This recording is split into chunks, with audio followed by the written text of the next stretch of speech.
নমস্কার বন্ধুরা, Bengali food জাংশনে আপনাদের সবাইকে আবারও একবার স্বাগত জানাই। কেমন আছেন সবাই? আশা করি সবাই খুব ভালো আছেন। আমিও ভালো আছি।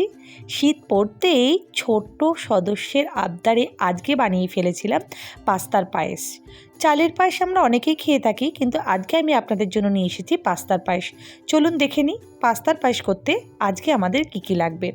একটি পাত্রে আমি এখানে 500 গ্রাম মতো দুধ জাল দিতে বসিয়েছি।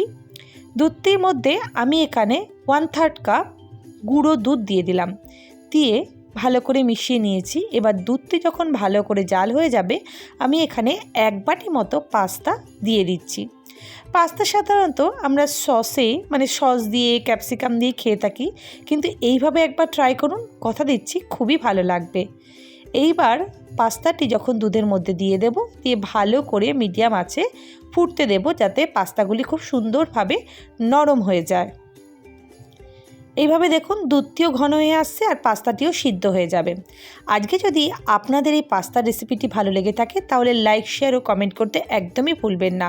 আর আমার চ্যানেলে নতুন হয়ে থাকলে চ্যানেলটি সাবস্ক্রাইব করে পাশে থাকা বেল বাটনটি চাপ দিয়ে দেবেন, তাহলে আমি যখনই কোনো নতুন রেসিপি দেবো আপনারা খুব সহজেই দেখে নিতে পারবেন।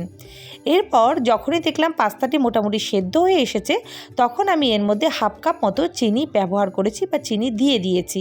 আমি কিন্তু চিনি একটু কম খাই বা কম ব্যবহার করি, তাই মিষ্টিটা সেই অনুযায়ী দিয়েছি। আপনারা আপনাদের টেস্ট অনুযায়ী চিনি ব্যবহার করবেন। এরপর দিয়ে দিচ্ছি আমি এখানে কাজু বাদাম।